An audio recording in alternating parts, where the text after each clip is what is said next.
반갑습니다. 원빈입니다. 세상의 모든 지식을 출세간의 지혜로 꽃피우기 위한 공부, 원빈 스님의 도서관, 환미소 시간입니다.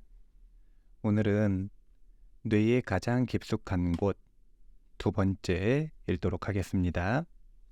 케빈 넬슨 지음, 전대호 옮김, 해나무 출판사입니다. 오늘은 죽음, 그리고 잠, 꿈을 꿀 때 어떤 뇌적인 변화가 있는가라고 하는 것에 초점을 맞춘 부분을 소개를 해드리도록 하겠습니다.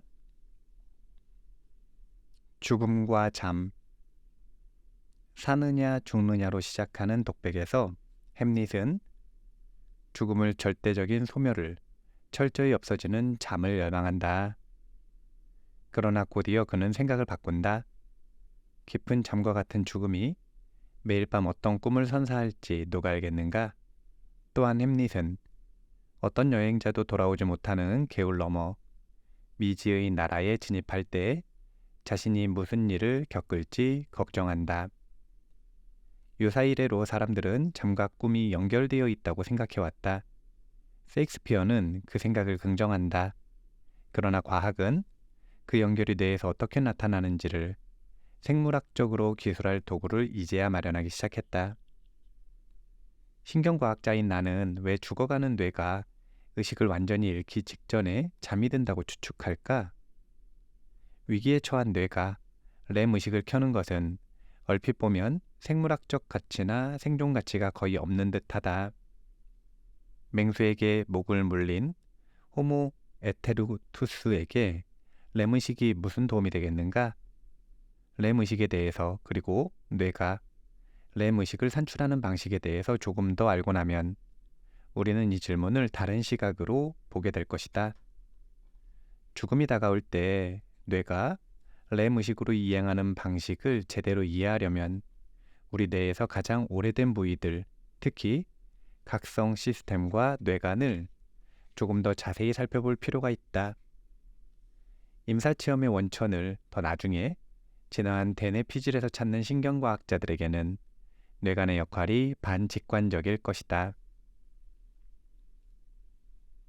뇌 속의 번개.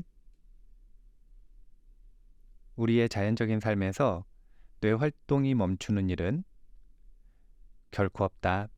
우리가 잠들었을 때도 뇌는 활동한다. 수면 중이라도 뇌 활동은 우리가 마취되었을 때만큼 많이 줄어들지 않는다. 렘 수면 중에는 뇌 활동이 특히 활발하다. 신경과학자들은 렘 수면을 일컬어 역설적인 수면이라고 한다. 왜냐하면 뇌파를 기준으로 보면 깨어있는 상태와 렘 수면은 거의 다를 바 없기 때문이다. 우리가 꿈을 꿀 때 뇌교에서 시작된 강한 전기 파동이 위로 퍼져나가 슬상체에 도달하고 이어서 뒤통수 옆 피질에 도달한다. 줄여서 PGO 파동이라고 부르는 이 파동은 시각을 담당하는 뇌 부위를 감전시켜 꿈의 광경을 창조하는 번개라고 할 수 있다. 우리가 렘 수면을 유지하는 동안 PGO 파동들은 뇌의 시각 담당 부위에 연달아 밀려든다. 렘 수면에 든 사람을 자세히 관찰해보면 감긴 채로 실룩거리는 눈꺼풀 밑에서 눈이 좌우로 빠르게 움직이는 모습을 볼 수 있다. 그 움직임을 보면 잠든 사람의 시각 시스템이 활동 중임을 확실히 알 수 있다. 우리는 졸 때도 비렘 수면을 할 때에도 꿈을 꾼다. 그러나 대부분의 꿈은 렘 수면 도중에 꾼다. 가장 길고 완전한 축에 드는 꿈은 확실히 렘 수면 중에 발생한다. 렘 수면 중의 뇌 활동에 대한 우리의 이해는 10년 남짓 전에 뇌 스캔 영상들을 계기로 혁명적으로 발전했다. 이제 우리는 어느 뇌 구역이 활동하거나 하지 않는지 볼 수 있다. 그 덕분에 우리는 꿈 경험의 많은 측면을 설명해냈다. 꿈은 주로 시각적 감각이다. 촉각, 후각, 미각, 청각은 시각적인 광경에 비해 덜 중요하다. 꿈속의 감정, 특히 공포는 변형계에 속한 편도체와 안화, 앞니마였고요. 뒤쪽 대상피질의 활동과 관련이 있다. 앞에서 보았듯이 이 부위들은 싸움 또는 도주 반응에서 중요하다. 꿈 기억은 해마의 활동을 통해 설명된다. 렘수면 중에는 척수마비가 일어나기 때문에 우리는 꿈속에서의 행동을 실제로 할 수 없다. 그러나 우리의 눈과 호흡, 근육들은 마비되지 않는다. 외부 세계에서 들어오는 감각들은 차단된다. 렘수면과 꿈의 목적은 여전히 거의 완벽하게 수수께끼로 남아있지만 우리는 렘수면이 생명의 필수적임을 안다.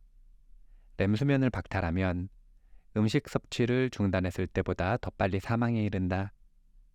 렘수면은 에너지 관리를 위해 필요한 행동일 가능성이 있다. 렘수면을 박탈당한 동물은 죽기 전에 심각한 에너지 불균형에 빠진다.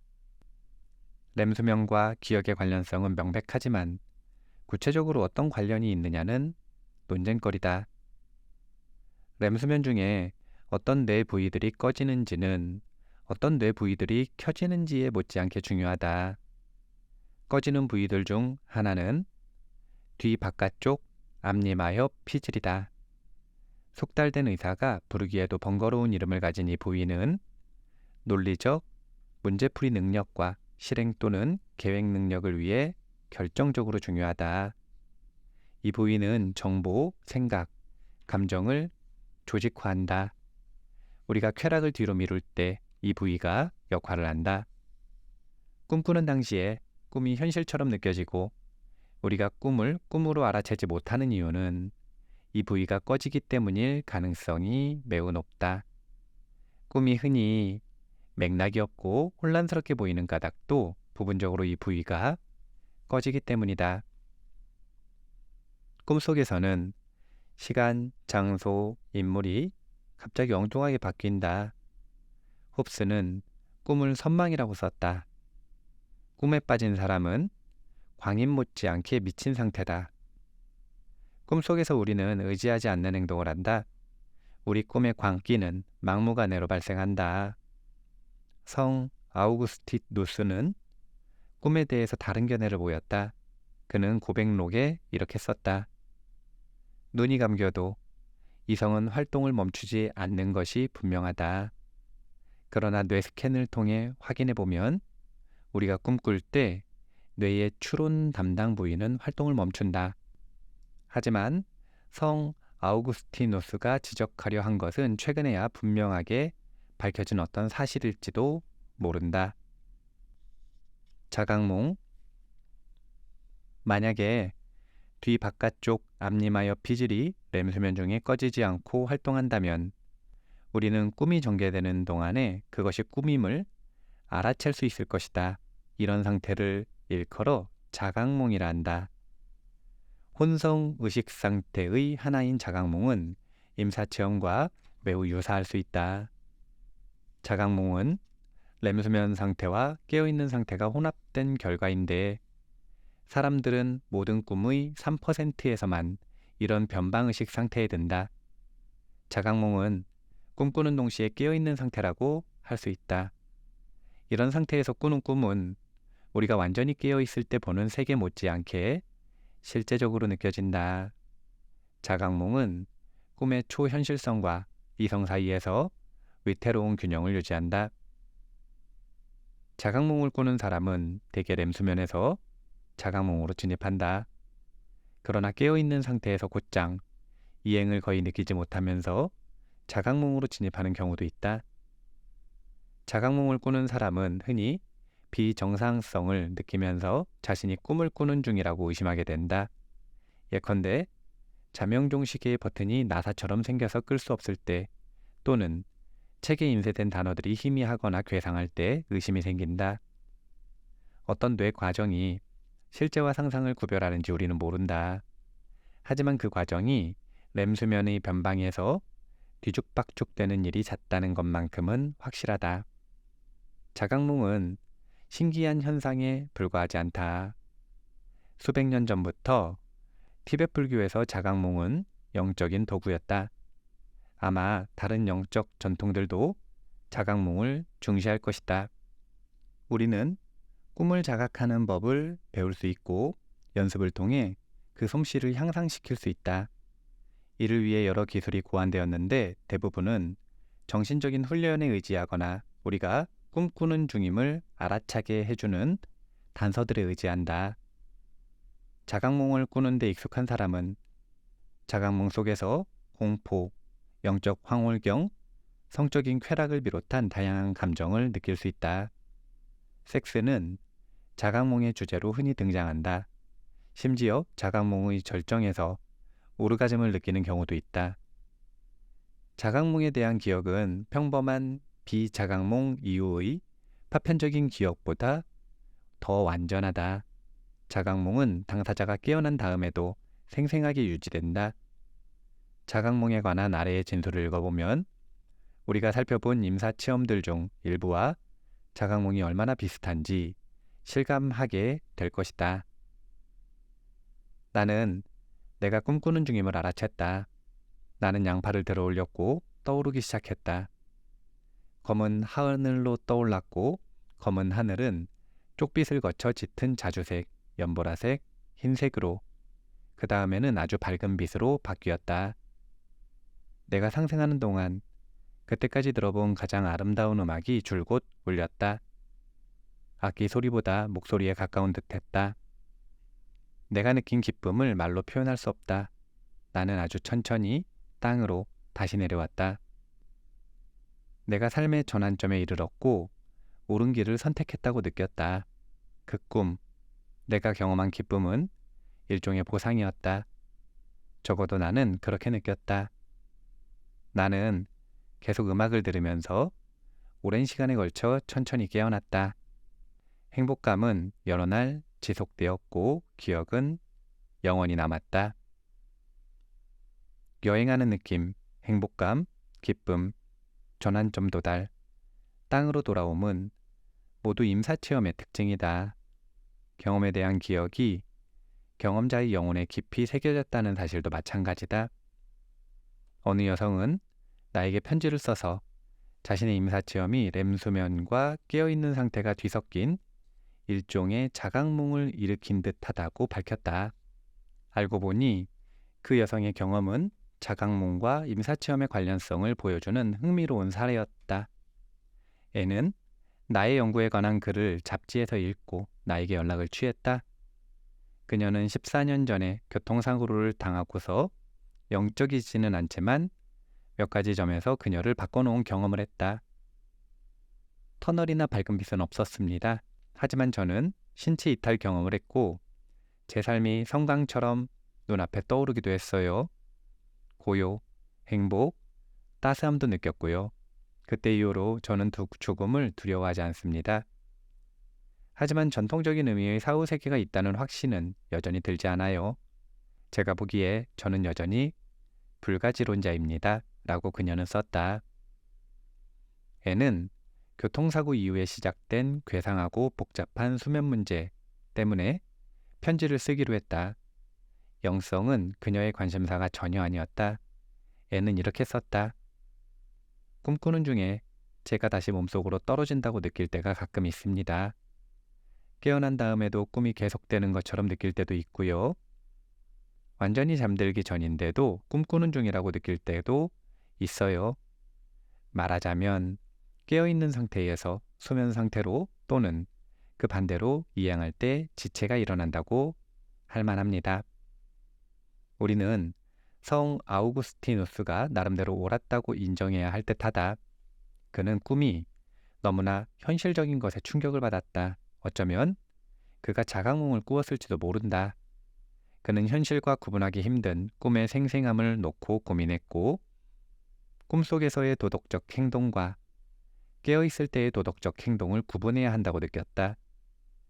자각몽을 꾸는 사람은 렘의식 상태이므로 그의 감각들은 외부 세계로부터 격리되어 있다. 그가 경험하는 모든 감각은 그의 꿈 세계에서 유래한다. 그는 요와 이불의 감촉을 느끼거나 머리맡 시계의 초침 소리를 들을 수 없다. 그러나 그는 꿈속의 사건을 의도대로 통제하는 능력을 어느 정도 지녔다. 자각몽은 불안정한 의식 상태이며 평균적으로 2분보다 짧게 지속한다. 강렬한 감정 혹은 통증과 같은 강렬한 감각이 자각몽을 갑자기 중단시킬 수 있다.